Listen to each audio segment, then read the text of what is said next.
अस्सलाम वालेकुम, एक दफ़ा फिर आप सबको खुशामदीद। और बड़ा ज़बरदस्त आज हमें मौका मिला है थोड़ी सी बातचीत करने का। एक हमारी जो आज स्टार हैं जो हमारे साथ यहाँ पे मेहमान हैं, अपने वक्त में अगर मैं वैसे वक्त तो अभी भी उनका मौजूद है, क्योंकि मैं हमेशा से कहता आया हूँ कि क्वीन है जी, वो मॉर्निंग शो होस्ट क्वीन है।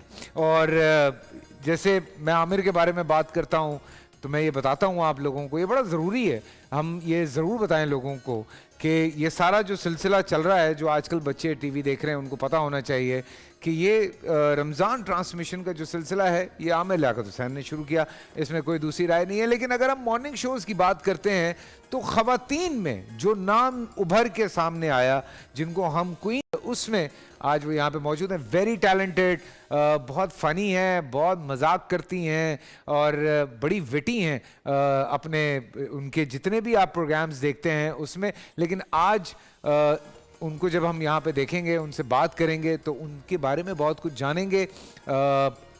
वेरी अमेजिंग पर्सनैलिटी और हमारी बड़ी प्यारी दोस्त हैं जी। Please welcome Nadia Khan.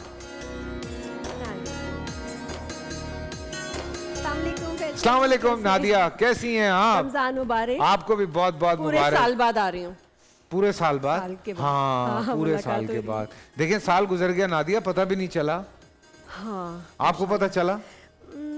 Dollar बहुत महंगा हो गया, मुझे पता चला। आप तो बाहर होती हैं, आपके लिए तो आसानी है। बच्ची की फीस जानी होती है ना। हाँ। तो बहुत ही मुश्किल साल ये रहा है, फीस जमा करने वाला जो साल था ये डॉलर की वजह से स्टिल वेरी चैलेंजिंग। तो उस तरह से ना स्ट्रेस बहुत रहा इस साल में। मुझे लगता है कि पॉलिटिकल इंस्टेबिलिटी, सारे ये चीज़ें जो है ना, परेशानी वाला साल था सबके लिए मेरे ख्याल से। सबके लिए महंगाई, चीज़ें, हर चीज़ पे मुश्किलात बहुत रही हैं हमारे लिए। नादिया देखें, अब आप आई गई हैं तो थोड़ी सी ये बातें होनी चाहिए। मॉर्निंग शो छोड़ दिया और उसके बाद किया ही नहीं, फिर थोड़ा सा किया, फिर छोड़ दिया, तो क्या ये सिलसिला क्यों मुस्तकिल क्यों नहीं रहा? आई थिंक चैनल्स के जो प्राइसेस हैं, महंगा शो है और मुझसे लोग एक्सपेक्ट करते हैं बहुत ही ग्रैंड शो। एक आपने इतना बड़ा एक शो कर लिया ना, उसके बाद फैसल हल्की चीज़ नहीं हो सकती। वो खुद भी मज़ा नहीं आता, आपकी ऑडियंस भी डिसअपॉइंट होती हैं। चैनल्स के उस वक्त से 2010 के बाद से हालात ही ख़राब रहे हैं। हाँ। तो अच्छा, पहले क्या होता था, हम जब मॉर्निंग शो करते थे आर्टिस्ट को पे नहीं करते थे, पेमेंट्स नहीं होती थी, वीज़ा टिकट चीज़ें हो गई आए, और उस वक्त चैनल्स वो मेकिंग मनी। उसके बाद से क्राइसिस ही रहे चैनल्स पे, पैसे नहीं, आपको तो पता है, तनख्वाहें लेट, कुछ ना कुछ।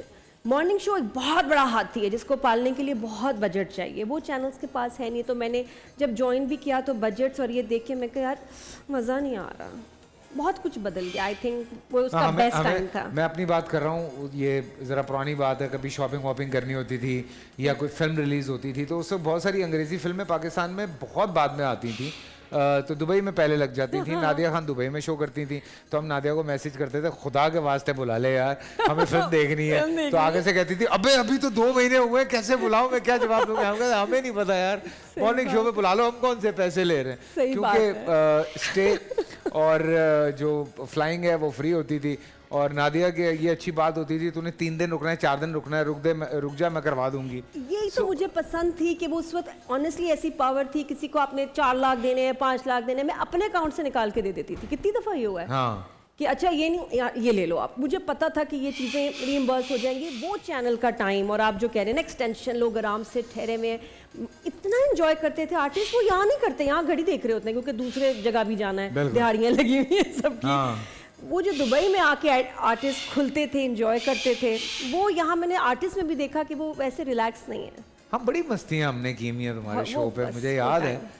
वो टाइम किसी ने नहीं देखा, वो जो एक golden era of morning shows, उसमें बहुत सारे फैक्टर्स, दुबई का मैजिक, चैनल का इतना बड़ा दिल होना, बड़ा बजट होना, तो उसमें इंडियन स्टार्स भी बहुत आए, बहुत अच्छा टाइम था। हर चीज़ का एक टाइम होता है, तो वो वाकई बेस्ट ऐसी बात है। एक आप कॉमन ग्राउंड पे मौजूद थी, कुछ यहाँ से एक्टर्स आ रहे होते थे, कुछ वहाँ से आ रहे होते थे, फिर नादिया की मस्तियाँ जो है ना वो चलती रहती थी वहाँ पे, और कभी कभी तंग भी करती थी कुछ लोगों को। कुछ शोज कॉन्ट्रोवर्शियल भी हुए बीच में, वो भी याद होंगे। तो सोशल मीडिया नहीं था इतना, हाँ। और पता है फैसल हो जाती थी चीजें ऑनेस्टली, ना प्लान ना कुछ, खुद ब खुद होता था। ठीक है। मुझे समझ ही नहीं आता था ये हुआ क्या। अब जैसे ईदी साहब आए यार, मैंने इतनी तैयारी की सीरियस शो की, अब्बा ने मुझे तैयारी कराई उस शो हाँ। की, तो मैं नहीं पता, बेवकूफ़ कोई बात ना करना, कम बोलना, उनको बोलने देना। अब्बा ने पूरा एक समझाया, ये सारी बातें उनकी बताएं, क्योंकि मैं बाहर थी पाकिस्तान से।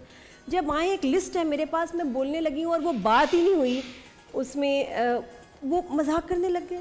फर्स्ट टाइम मेरे ख्याल टीवी पे किसी ने देखा कि ईदी साहब और उनकी वाइफ मजाक कर रहे हैं, एक दूसरे को तंग कर रहे हैं, और वो उनसे कह रही है पूछे ना दूसरी बीवी के बारे में। हाँ। वो कभी बात ही नहीं हुई उनकी बेगम की, किसी की तो मजाल नहीं और किसी को पता ही नहीं। मैं कहा वो क्या हुआ। फिर वो उन्होंने इतने मज़े से स्टोरी सुनाई अपना, उनका एक बहुत ब्लंडर था, वो उन्होंने बताया एंड आई वॉज अमेज्ड। मैंने नहीं कहा, मैंने नहीं पूछा, हाँ। लोग बोलते थे, खुद हैप्पी टू यू करते थे। बेस्ट वो उसका वो मैजिक था। मॉर्निंग शो के हवाले से अगर मैं बात करूं तो सबने तकरीबन एक्टिंग शुरू की, आपने उस तरह, हालांकि आपने एक्टिंग ज़्यादा की थी पहले, हाँ पहले करती आपने ज़्यादा पहले एक्टिंग की थी। शोज तो मैंने कोई हफ्ता नहीं छोड़ा, शोज चलते रहते थे। हाँ। लेकिन ड्रामाज भी होते ड्रामाज भी आप नॉन स्टॉप करें थे। एक बहुत बड़ा सोप आपने किया था, मुझे याद है, एजाज था उसमें, जिसमें मैंने कहा मार दो मुझे, मार दो, मार दो, प्लास्टिक सर्जरी खुदा के लिए मार दो मुझे, मार दो। मैं इतनी तंग आ गई थी, इतना गंदा सोप था वो। हाँ। वो मतलब ये कर क्या रहे हैं। और मैं मॉर्निंग शो सुबह करती थी।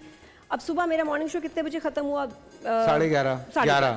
अब मुझे वहीं रुकना होता था। हाँ। कि जी ड्रामे की रिकॉर्डिंग है। ड्रामे पे कोई टाइम पे आता नहीं था। पहला रोल होता था सीन 6 बजे, तो मैं सुबह की निकली हुई 6 बजे, तो मैं अक्सर तो हॉस्पिटल में ही होती थी, बीमार, ड्रिपें लग रही हैं। तो मैंने कहा मुझे निकाल दें, मुझे नहीं, मुझे मार दें। तो उन्होंने मुझे मार के प्लास्टिक सर्जरी करा के सादिया इमाम को डाल सारे दिया। इमाम आ गए थे, बेस्ट हो गया था। ठीक है। तो अपना क्या कहते हैं, लेकिन उसके बाद फिर एक्टिंग नहीं की। उसके बाद मैंने बहुत कम तकरीबन की। 17 इयर्स अगर टोटल देखा जाए, मैंने हाँ। उसके बहुत अरसे बाद मैंने 2003-4 में ही ड्रामा किया था। हाँ।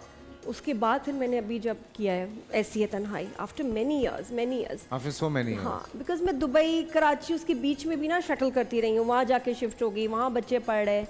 और हमारे इंडस्ट्री में एक बात बताऊँ, या तो आप फुली इन हैं या आप आउट हैं। हाँ, ट्रू। इतना कंपटीशन है, अगर आप इन नहीं रहेंगे, सोशल मीडिया में इन नहीं रहेंगे, नज़र नहीं आएंगे, आप गायब हैं, कितना भी टैलेंट हो। अब वक्त बहुत बदल गया है। पहले हम लोग जब 90s में ड्रामास आए, वो टाइम था वैसल, वो टाइम था कि आप मतलब किस तरह हमने जो सुपरस्टार स्टेटस देखा है, हमारे लिए ड्रामे लिखे जा रहे हैं और बस यही होगा और कोई नहीं और हो सकता। हाँ, very true। अब तो आई यू अवेलेबल, ये डेट्स हैं, ये वो, हमें लगता है जैसे बोलियाँ लग रही हैं आर्टिस्ट की।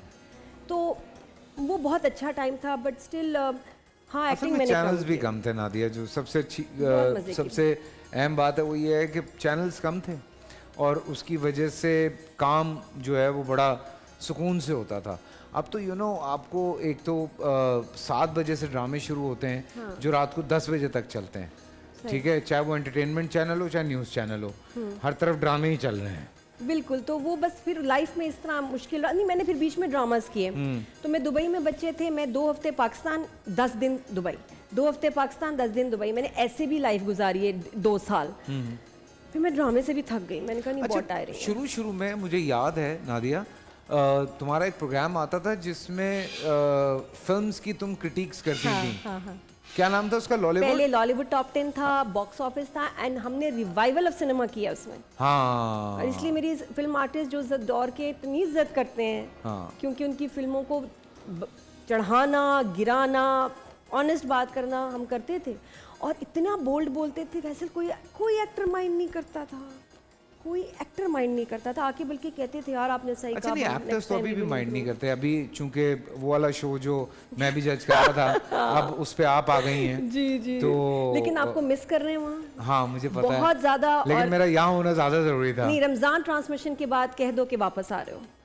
मैं कोशिश करूंगा, बिकॉज मेरे एक प्ले की रिकॉर्डिंग शुरू हो रही है, कोई बात नहीं, हम एडजस्ट कर लेंगे। तो आपको मुझे आना चाहिए। रमजान के बाद एक We are all ट्रैवलिंग भी missing। है और मेरा एक सीरियल है। मैं जनवरी से काम नहीं किया मैंने, तो मेरे लिए बड़ा मुश्किल हो जाता है कि मैं 2-3 महीने बगैर एक्टिंग के बैठ जाऊं। हाँ, मेरे लिए बड़ा मुश्किल है। सही बात, मतलब you enjoy। वो, हाँ मेरे लिए वो ऐसा लगता है कि जैसे मेरे बीवी बच्चे कहीं गए हैं, हाँ। मुझे ऐसा लगता है जब मैं एक्टिंग नहीं करता हूँ तो। माशाल्लाह। तो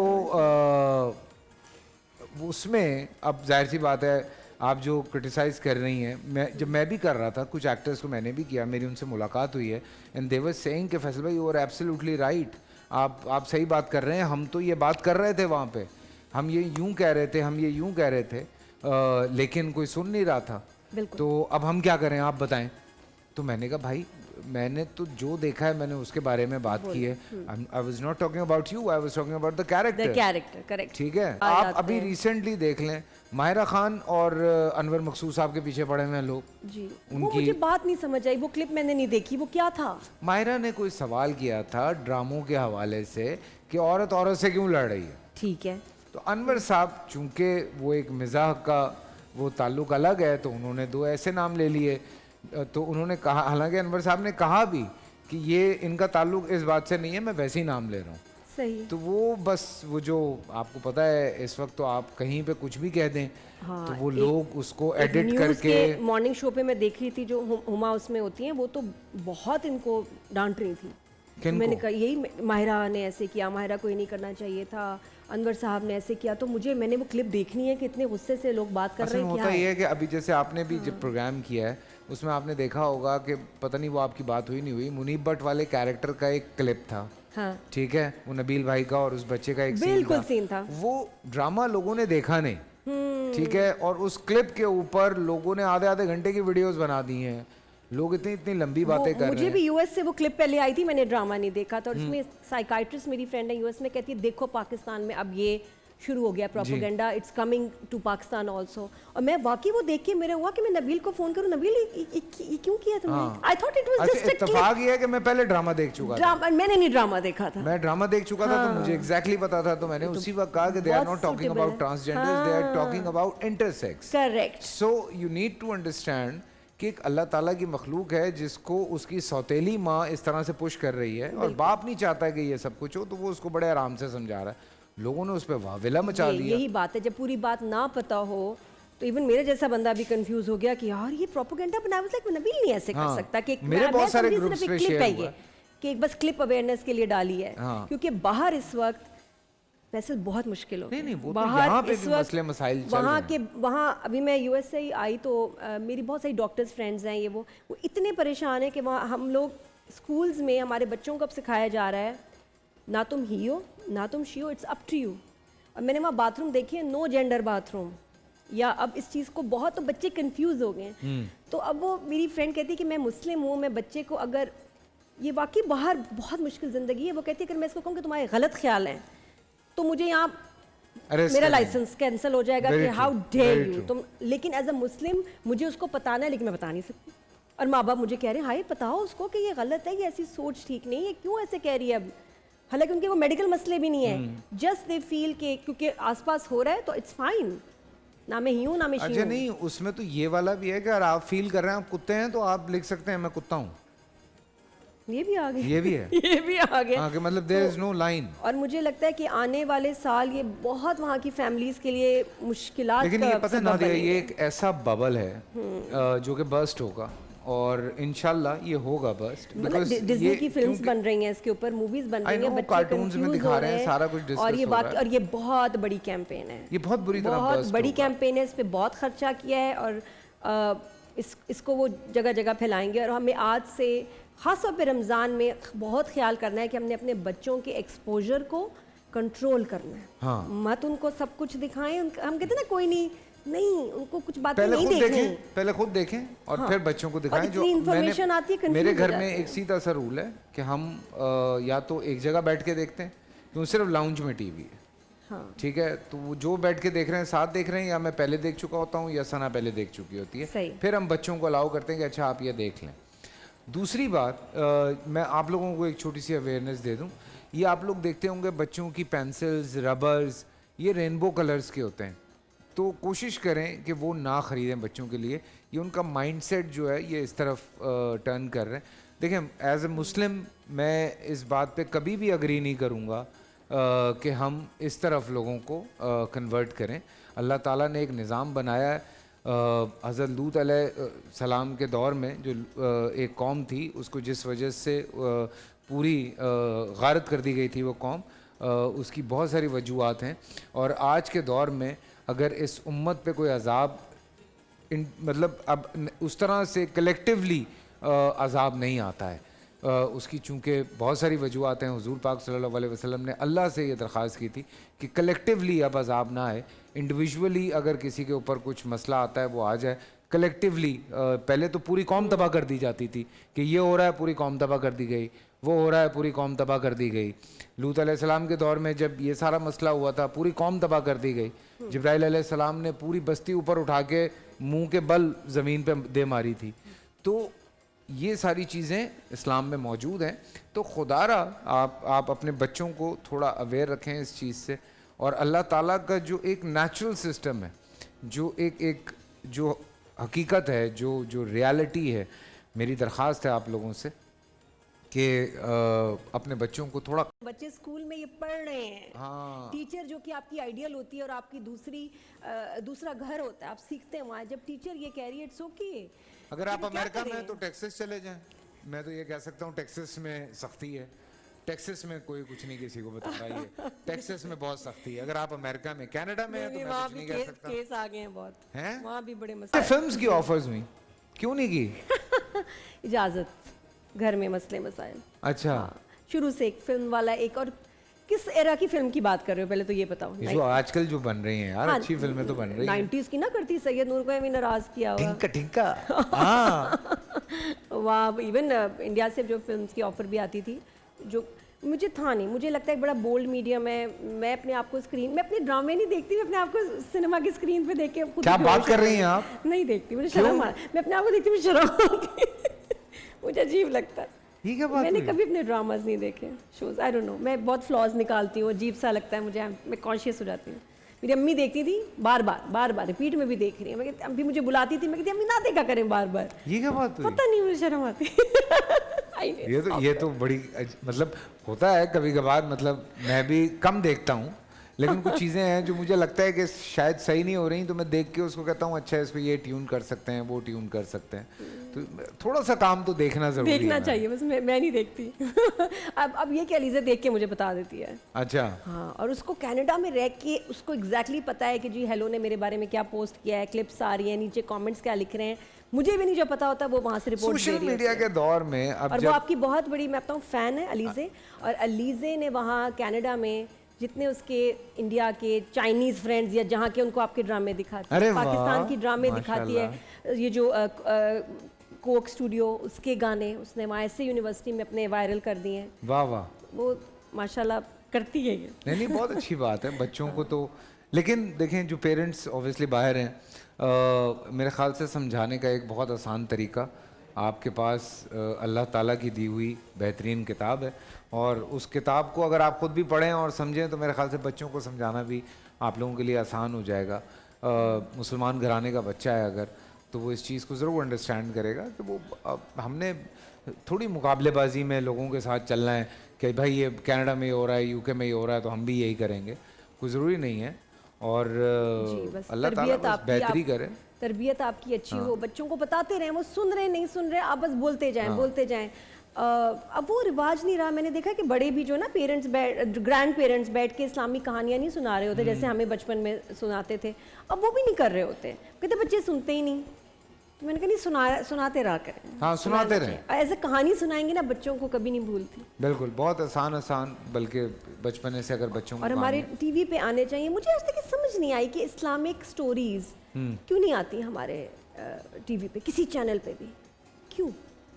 अच्छी बात है। मेरे ख्याल से कुछ थोड़ा सा सख्ती है, शायद इस वजह से कोई इशू है। मैं पता कर सकता हूँ कि कुछ असल में हम दिखा नहीं सकते, देयर आर सर्टेन थिंग्स जो हम शो नहीं कर सकते। हाँ ठीक है, बट ये है कि हाँ उनका जिक्र करके जो ऐसी शख्सियात, बेशक उनका नाम, उनका जिक्र हो, बट बाकी वो आम लोगों को कैसे अफेक्ट कर रही हैं वो दिखाना चाहिए। जैसे लास्ट ईयर हमने कससुल अंबिया का एक सिलसिला रखा था, शहरी में मैं बिल्कुल पढ़ता था और बहुत सारे हमने उस पर चीज़ें डिस्कस की हैं। बट इस दफ़ा हम ये कोशिश कर रहे हैं कि जो हमारे उलमाए कराम हैं उनसे हम इस तरह से एक एक चीज़ करके डिस्कशन करते जा रहे हैं, जो कि बहुत ज़रूरी है।